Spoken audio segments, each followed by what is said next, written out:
Isang pinagpalang araw po muli sa inyo lahat mga minamahal na mga kaibigan at mga kapatid dito po sa Facebook Live at sa YouTube. Kumusta po kayo? Purihin ang ating Panginoon sa pagkakalob niya sa atin na magandang panahon muli at pagkakataon upang makapakinig ng kanyang mensahe ng pag-asa. At welcome po kayong lahat dito sa ating programa, The Message of Hope. Ito po ang inyong lingkod, Theody Malabanan. Sa inyo muli ay nagpapaabot ng pagbati ng isang pinagpalang araw po muli sa inyong lahat na anuman ang ating kalagayan sa buhay sa ngayon.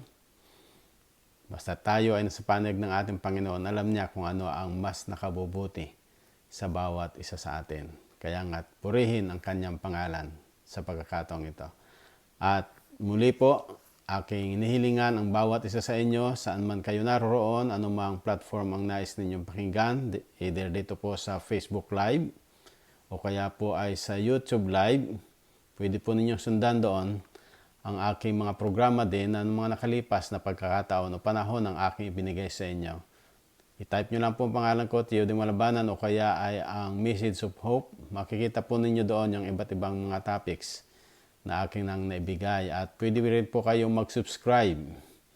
Click nyo lang po yung subscribe o kaya ay share the link sa inyong mga kaibigan upang hindi lamang po tayo ang nakinabang kundi ganun din kung sino man yung ating mapagbabahagihan ng mga message na ito. Muli po, ang panyaya ay aking pinaabot sa inyong lahat. At ganoon din, ang patuloy na ang pagpapala ng ating Panginoon na siya nating kamtin sa ating pakikinig sa iba't ibang panahon, kung anumang oras o araw natin mapakinggan ang salita ng ating Panginoong Diyos.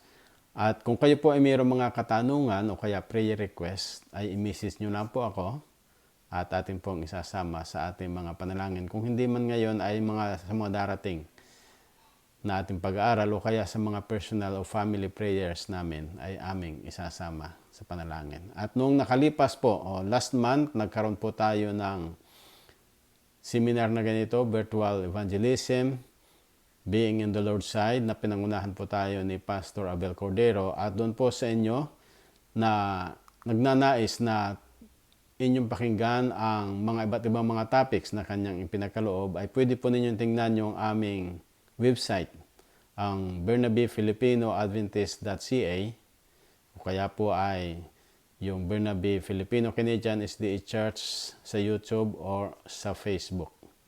At doon po ninyo makikita yung iba't ibang mga topics na na-discuss na niya.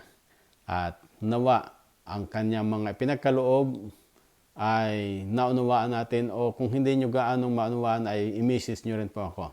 At kung kayo mayroong mga katanungan, ay aking pagkakalob sa inyo ang kasagutan sang-ayon sa banal na kasulatan. So yan lang po ang aking pasubalit sa inyo. Subalit bago po tayo magpatuloy sa ating programa sa ngayon, nais ko pong anyayahan kayo sa ating pambungad na panalangin. Tayo po ay manalangin. Kagalang-galang at dakila po naming Diyos, sa mabanal namin makapangyarihan sa lahat. Isang kagalakan muli sa amin ang sa pagkakataong ito ay makapakinig ng inyong mensahe ng pag-asa, at sa oras na ito, Panginoon, aking idadalangin na naway kayo ang siyang magbigay sa amin ng karunungan at pangunawa sa inyong salita. Aming hinihiling, buksan ninyo ang aming puso't kaisipan upang matanggap namin ang katotohanan ito at may-apply namin sa aming buhay ang kung paano kami ay magiging mabuti ninyong mga anak. Aking dalangin, mahal na Diyos, ang aking mga kaibigan dito sa Facebook Live at sa YouTube, patuloy po na niyo silang pangunahan at pagpalain sa aming sama-samang pakikinig ng inyong mensahe ng pag-asa. Na ito pong aming dalangin sa matamis na pangalan ng aming Panginoong Hesus. Amen. Muli po mga minamahal mga kaibigan, welcome sa ating programa, The Message of Hope. Ito po ang inyong lingkod, Theody Malabanan. Noong nakalipas po na isang linggo ay atin pong inalaman, pinag-aralan. Ang aking pamagat doon ay ang may kinalaman sa pampamilya, a good family traits. At atin pong tinunghayan yung karanasan o yung kasaysayan ng sambahayan ni Cornelio na nakasulat doon sa Aklat ng Mga Gawa o Acts chapter 10. At dito po ay makita natin yung iba't ibang mga character or traits family traits ni Cornelio at ng kanyang sambahayan na ang sabi dito, una ay he is a devout and God-fearing. He gave generously to those in need. He prays to God regularly. He is a righteous and God-fearing man. He was respected by all people. And then he fell down and worshiped the Lord, standing up for truth.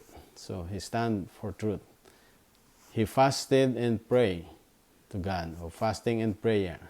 And then out of that traits, because God saw his good deeds, so God answered his prayers and remember his good deeds. And the same with us.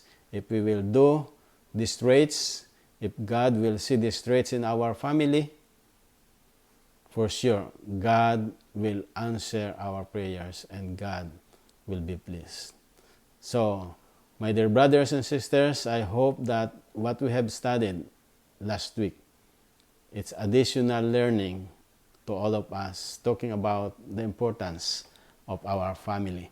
And our last text last week is found in Joshua 24:15. It says there that, but if serving the Lord seems undesirable to you, then choose for yourselves this day whom you will serve, whether the gods your ancestors served beyond the Euphrates, or the gods of the Amorites in whose lands you are living.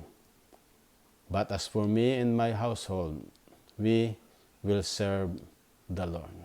So Joshua declared that he and his household, or he and his family, will serve the Lord. Ganon din po sa bawat isa sa atin, mga minamahal na mga kaibigan. Kung inaakala raw po natin na hindi mabuti maglingkod o ating paglilingkuran yung mga Diyos-Diyosan, ay mas mabuti na ating paglingkuran ang Diyos na may lalang sa atin. Ang Diyos na may-ari ng ating buhay. Nakatulad ng pagtatalaga, commitment ni Joshua at ng kanyang pamilya, sila'y maglilingkod sa Diyos. Naway ganun din po ang hamon sa bawat isa atin na ating tanggapin yung commitment na ito, na tayo ay magiging tapat at maglilingkod sa ating Panginoon kasama ng ating pamilya. At katulad nga po ng aking nabanggit last week na sa mga darating na mga pag-aaral natin ay ating itutuon yung mga family approach, sapagkat aking nakita na mahalagang habang pinag-aralan natin nung nakalipas yung pangkalusugan, yung sa term na New Start, ngayon naman ay ating tingnan yung pangpamilya, pangsambahayan, na mga magandang likas na ito upang kung magkaganon ang plano ng Diyos sa ating pamilya ay hindi lamang dito mamuhay na magkakasama sa lupa, kundi ganon din sa langit na bayan. Kung tayo'y masaya dito, for sure, na masaya rin tayo doon. Kaya't sikapin natin na ang sambahayan natin ay walang pag-aaway-away. Para kung ang minimithi natin ay makarating doon sa langit, hindi rin tayo mag-aaway doon. Dito pa lang, i-practice na natin yung pagmamahalan bilang isang pamilya. At yun po ang aking mithiin na nais na ibigay sa ngayon, na sa ating mga pag-aaral ay ating tunghayan, katulad ng ating pag-aaralan sa ngayon. Isang halimbawa na aking ibibigay sa inyo, akin tong pinamagatan na Noah's family in God's covenant. Yung pamilya raw po ni Noah, o ni Noe, at ng tipan ng Diyos sa kanya at ganoon din sa atin, ang siyang ating pag-aaralan sa oras na ito. Kaya nga po napakahalaga na samantalang ito ang siyang ating aalamin, tingnan natin ang ating sambahayan. Ano ang magagawa natin sa tulong ng ating Panginoong Diyos na mapamuhay na tayo masaya bilang isang pamilya. Tingnan natin ang sambahayan ni Noe. Sang-ayon po doon sa tala sa aklat ng Genesis, chapter 6, verse 9 and 10. Makikita natin dito ang sambahayan ni Noe na ang sabi, this is the account of what? The account of Noah and his family. So yung account daw po ni Noe at ng kanyang sambahayan. Ano raw po yung kanilang account? O ano yung masasabi nila o ng mga tao tungkol sa kanila, sa mga lahi ni Noe? Una po, ang sabi dito, Noah was a righteous man. Si Noe daw po ay matuwid. So, mapapansin natin dito, yung pagiging matuwid ni Noe ay kinalugdan ng ating Panginoong Diyos. Sa dahilan ng sang-ayon sa ating pag-aaralan mamaya ay ang sanlibutan ay punong-puno ng kasamaan. Subalit nakita ng Diyos ang sambahayan ni Noe na sila ay mayroong pagtitiwala sa Diyos. Ano po ba ang pagiging righteous o paano naging righteous si Noe? At sa ating sarili sa ngayon, ano yung hamon, challenge sa atin na dapat nating gawin?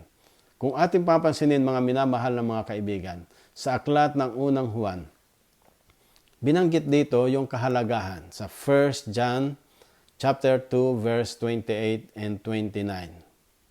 Ang sabi po doon, tingnan po ninyo sa English, aking translate na lang sa Tagalog, na ang sabi, at ngayon mamunti kong mga anak, minamahal kong mga anak, manahan kayo sa Kanya upang kung siya'y mahayag, ay magkaroon kayo ng pagkakatiwala at huwag tayong mga pahiya sa harapan niya sa Kanyang pagparito. Kung nalalaman ninyong siya'y matuwid, nalalaman naman ninyo na ang bawat gumagawa ng katwiran ay ipinanganak niya. Kung ating papansinin dito mga minamahal na mga kaibigan at mga kapatid, napakahalaga po ng pagkakilala natin sa ating Panginoong Hesus bilang siyang matuwid para sa bawat isa sa atin. At kung siya'y mahayag na, alam natin, nang sabi doon ng talata, nandito yung ating pagkakatiwala sa Kanya. At kung kilala natin siyang matuwid, ganun din daw po dito, na tayo na Kanyang mga minamahal na mga anak, ay napakahalagang gumawa rin ng katwiran. Mamuhay na mayroong katwirang mula sa ating Panginoong Diyos. Opo, mga minamahal na mga kapatid, hindi natin masabi tayo ay perfecto. Yes, there's no family as perfect as we are studying. Subalit, nandun magagawa natin yung mga mahalagang likas sa isang pamilya na mahalagang magkakasama sa tulong ng ating Panginoong Diyos, sa ating pagkakilala sa Kanya at pagsunod sa Kanya. Pangalawa po ditong traits na makita natin sa pamagitan ni Noe. He was blameless among the people of his time.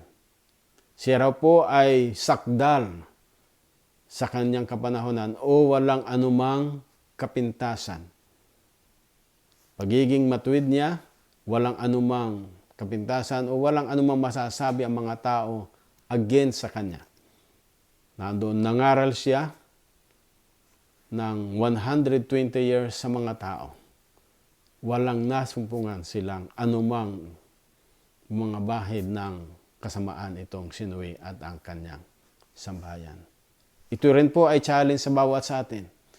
Nasang-ayon po doon sa aklat ng Philippians na ito ay binigay ni Apostol Pablo sa Philippians chapter 2 verses 14 and 15. Do everything without grumbling or arguing.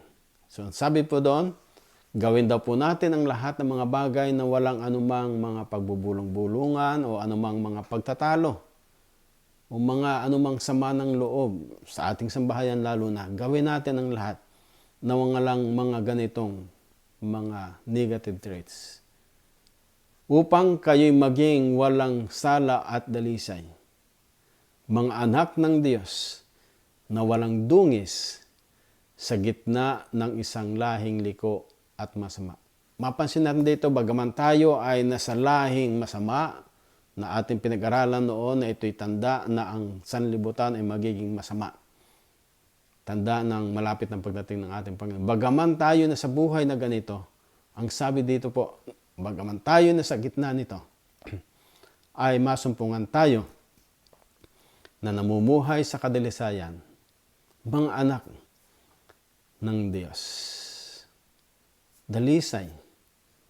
Kaya napakahalaga po ng mga bagay nito na ang pasubali ni Apostol Pablo ay gawin natin ang mga bagay na ito. Na iyan po ang ginampanan ni Noe. Isa pa po, pangatlo. And he walked faithfully with God. Ito raw pong si Noe ay lumalakad o lumakad ng tapat kasama ng ating Panginoong Diyos. Namuhay po siya, mga minamahal na mga kaibigan, sa pagtatapat.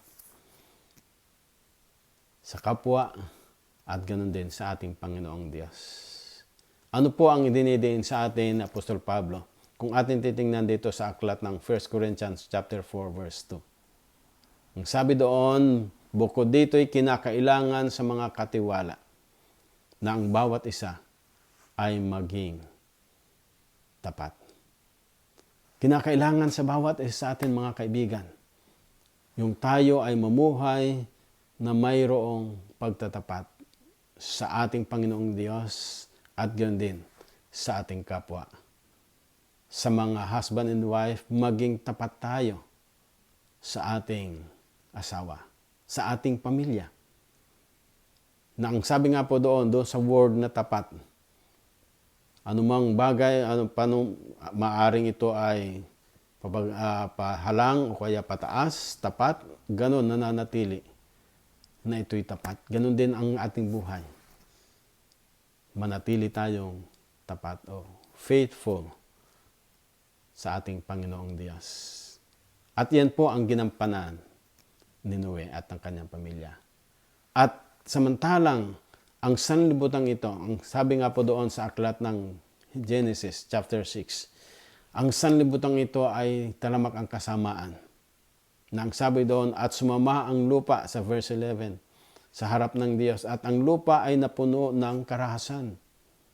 At tiningnan ng Diyos ang lupa at narito, sumama, sapagkat pinasama ng lahat ng tao ang kanilang paglakad sa ibabaw ng lupa. So, nandun mga minamahal na mga kaibigan ay ang mga tao ang nagpasama ng kanilang mga lakad o kanilang buhay.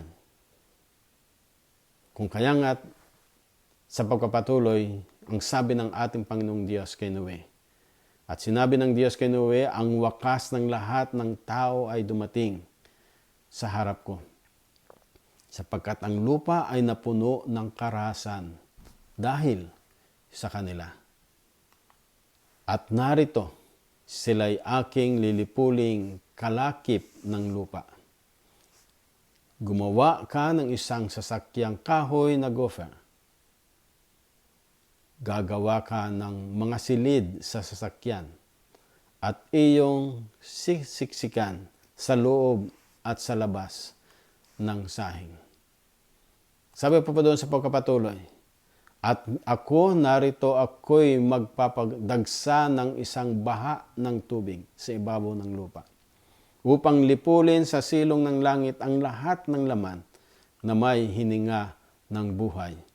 At ang lahat ng nasa lupa ay mamamatay.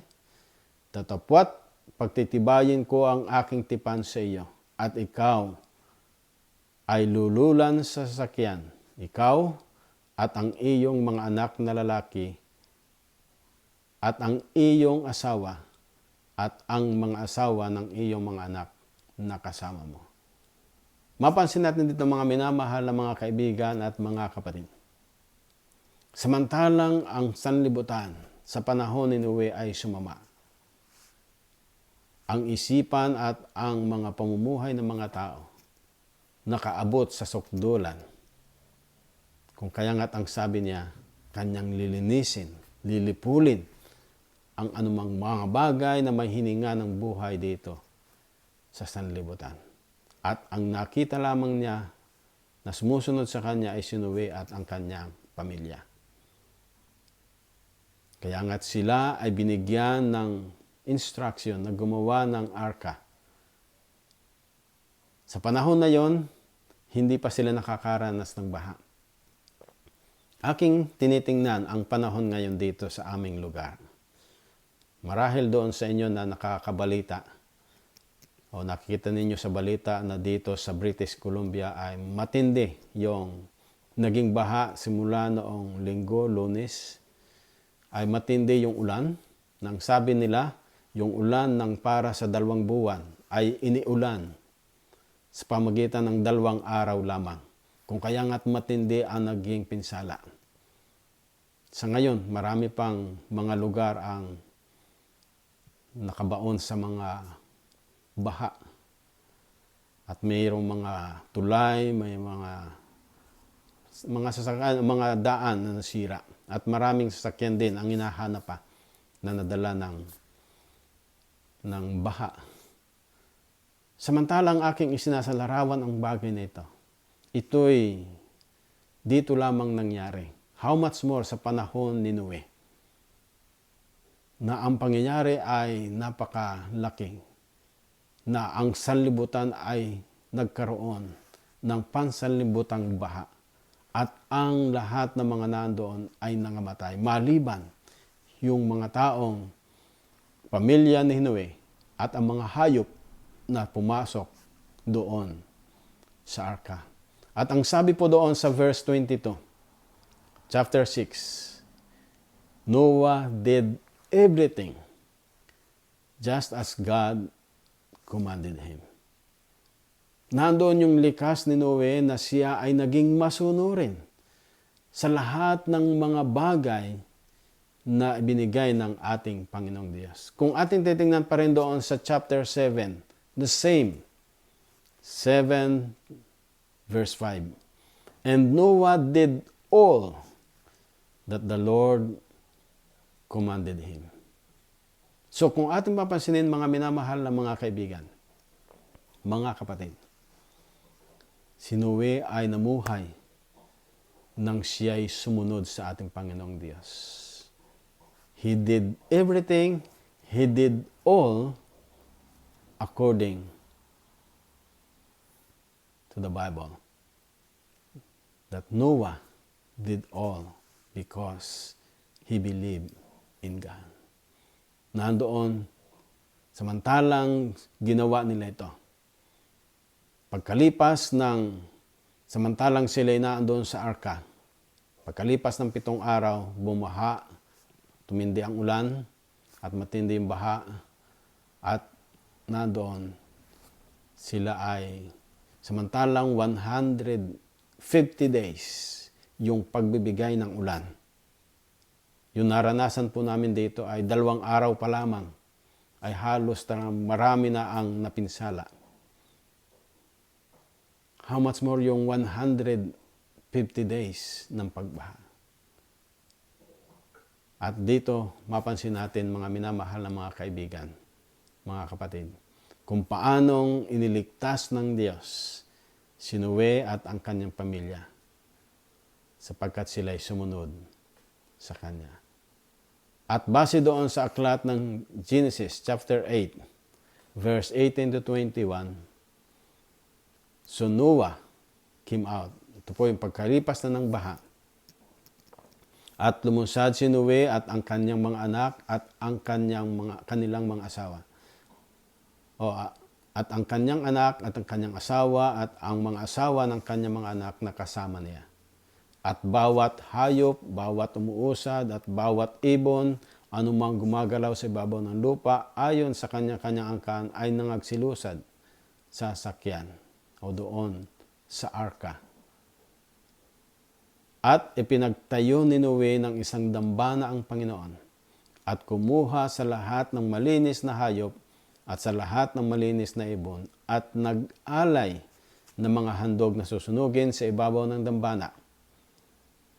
At sinamyo ng Panginoon ang masarap na amoy at nagsabi ang Panginoon sa sarili, hindi ko na muling susumpain ang lupa dahil sa tao, sapagkat ang haka ng puso ng tao ay masama mula sa kanyang pagkabata. Kung ating papasinin dito mga minamahal na mga kaibigan, nagkaroon ng covenant o ng tipanan ng ating Panginoong Diyos kay Noe, sapagkat nandoon nasumpungan nila o nasumpungan ng Diyos yung kanilang pagtatapat sa kanila. Pagkalipas na sila ay naligtas sa baha, sila'y nag-alay sa ating Panginoong Diyos. Nagpuri sa ating Panginoong Diyos. Ating mapansin ang bagay na ito. Mayroon po ba tayong panahon na magpuri kasama ng ating pamilya sa ating Panginoong Diyos? Pagkalipas na tayo ay kanyang pinagpala, pagkalipas na tayo ay kanyang iningatan sa maghapon, mayroon po ba tayong panahon para purihin ang ating Panginoong Diyos? O mga minamahal na mga kaibigan, mga kapatid, ito'y pasabi sa bawat isa sa atin na samantalang sinabi ni Apostol Pablo sa aklat ng Romans chapter 12 verses 1 and 2, kaya nga mga kapatid, ipinamamanhi ko sa inyo alang-alang sa kahabagan ng Diyos, sa kanyang kabutihan sa bawat sa atin, mga kaibigan, mga kapatid, na inyong iharap ang inyong mga katawan na isang haing buhay, banal na kaaya-aya sa Diyos na siya ninyong katampatang pagsamba. At ang sabi pa doon sa pagpatuloy, at huwag kayong magsiayon sa sanlibutan ito, kundi mag-iba kayo sa pamagitan ng pagbabago ng inyong pag-iisip upang mapatunayan ninyo kung alin ang mabuti at kaaya-aya at lubos na kalooban ng Diyos. Mga minamahal na mga kaibigan, mga kapatid ko, ang sabi po dito ng talata, iharap natin sa ating Panginoong Diyos ang ating katawang isang haing buhay at pagsamba sa Kanya. Kaaya-aya sa Kanya, makikilala natin kung ano ang Kanyang lubos na kalooban para sa atin. Ito po ang paanyaya at ito ang ginampanan ni Noe at ng kanyang pamilya. Pagkalipas na makita nila ang pagliligtas ng Diyos, sila'y nagpuri sa ating Panginoon. Ganon din nawa sa bawat sa atin, sapagkat nandito ang pangako niya. Katulad sa panahon ni Noe, ang sabi niya doon sa Genesis chapter 9 verses 12 to 13, at sinabi ng Diyos, ito ang tanda ng tipang ginawa ko sa inyo. At sa bawat kinapal na may buhay, nakasama ninyo sa buong panahon. Ang aking bahaghari ay inilalagay ko sa alapaap, at siyang magiging tanda ng tipan ko at ng lupa. Sabi pa po doon sa pagpapatuloy sa verses 14 and 15, at mangyayari, pagka ako'y magbababa ng isang alapaap sa ibabaw ng lupa, na makikita ng ang bahaghari sa alapaap, at alalahanin ko ang aking tipan, na inilagda ko sa akin at sa inyo, at sa bawat kinapal na may buhay sa lahat ng laman, at ang tubig ay hindi na magiging bahang lilipol ng lahat ng laman. Lahat ng buhay ang sabi doon. Mapansin natin dito ang pasabi ng ating Panginoon. Sa bawat isa sa atin na namumuhay sa sanlibutan ito na mayroong kasamaan, huwag nawa tayong makisangkot doon sa kasamaan, kundi tayo ang maging halimbawa ng mga taong lumakad kasama ng ating Panginoong Diyos. Magtiwala sa ating Panginoong Diyos. Isang mahalagang likas kay Noe at sa kanyang sambahayan. Nandoon sila ay righteous, sila ay blameless, at sila ay lumakad. They walk faithfully according to what God said to them. And they obeyed God. And then, they worship God.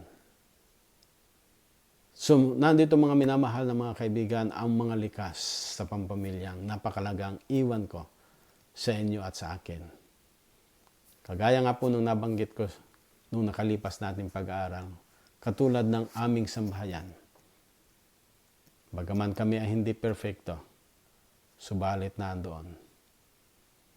Aming sinisikap na sa pagbibigay halimbawa ng aming minamahal na mga magulang at pagrespeto sa kanila ay aming gampanan ang aming bahagi bilang isang pamilyang nagkakaisa at nagmamahalan. Sapagkat ang sabi nga po ng quotation doon sa ating pinag-aralan na nakalipas, that the family that prays together stays together. Ganon din po nawa ang maging sambahayan ninyo, sambahayan namin. At ikinagagalak namin na katulad nga po nung nasabi ko, na kami bilang magkakapatid na nandito sa ibayong dagat ay magkasama-sama sa isang family reunion kasama ng aming mga sambahayan. Tunay na napakaligaya po ang tagpong ito at aming iniisip na naway sa mga darating pang panahon kung luluobin ng Diyos ay magkasama-sama kaming muli. Kung hindi man dito, ay dyan sa Pilipinas o kaya lalo tigit sa langit na bayang pangako ng ating Panginoon sapagkat alam natin na ang Diyos ang siyang gumagabay sa ating pamilya. Katulad ng paggabay ng Diyos sa pamilya ni Noe, ganun din sa paggabay niya sa ating sambahayan sa ngayon.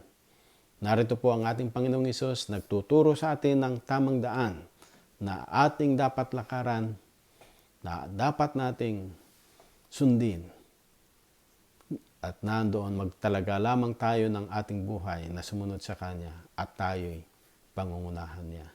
O mga minamahal na mga kaibigan, mga kapatid sa panahon sa ngayon, ng panahon ng kahirapan, panahon ng mga pagsubok, o panahon ng mga kalamidad, alam ng Diyos ang pinakamabuti sa bawat isa sa atin.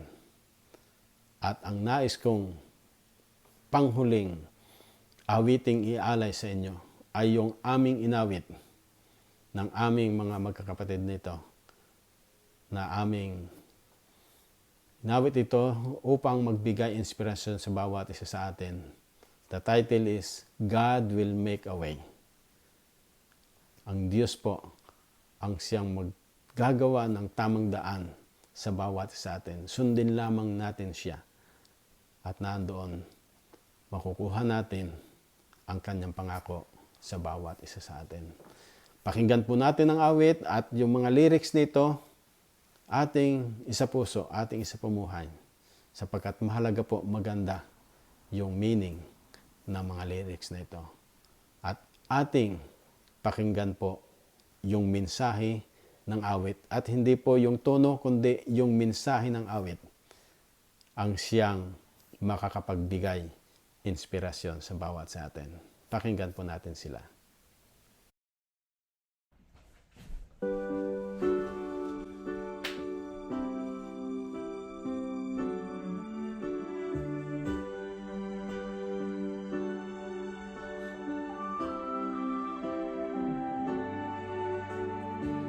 God will make a way where there seems to be no way.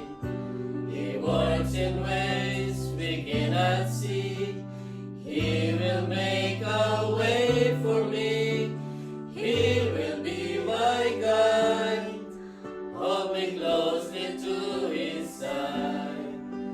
With love and strength for each new day, He will make a way. He will make a way.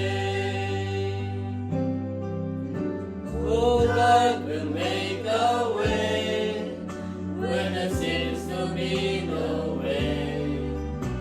He works in ways we cannot see. He will make a way for me. He will be my God. Hold me closely to His side. With love and strength for each new day, He will make a way.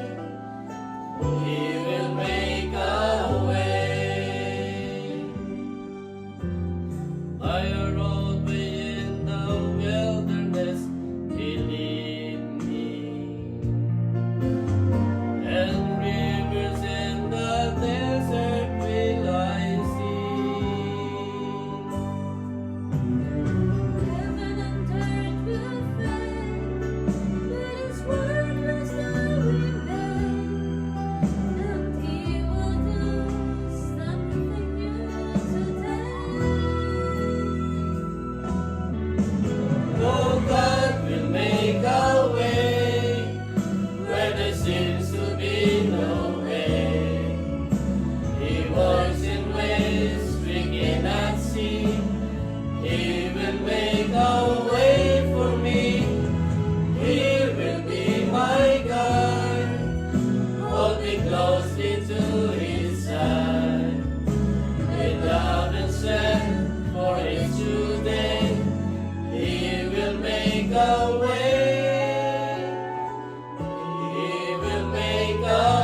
each new day.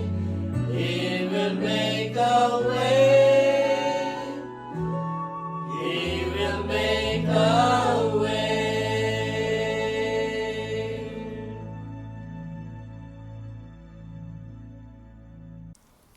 Maraming salamat sa inyo mga kapamilya. Gandang pakinggan at tingnan yung ating uniform na tayo ay nagkakaisa.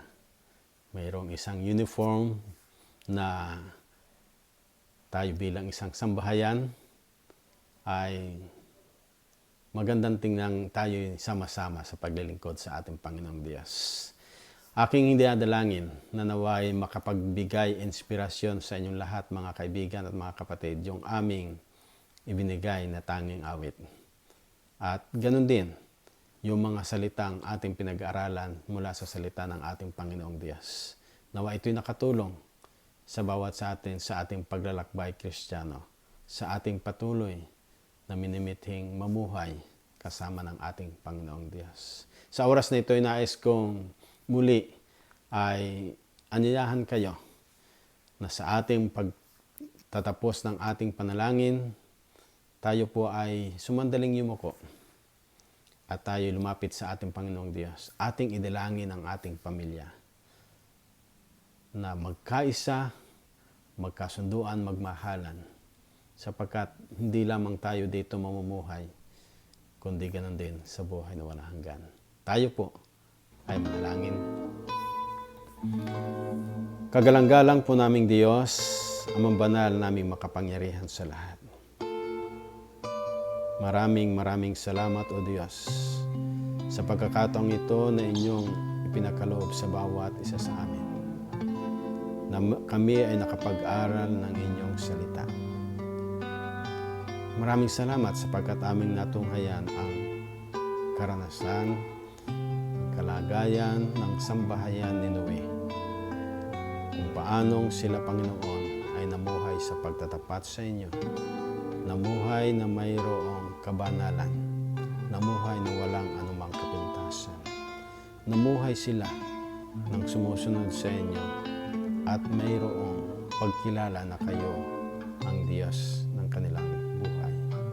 Umahal na Diyos, samantalang aming nasumpungan ang mga mahalagang likas sa pamilya ni Noe.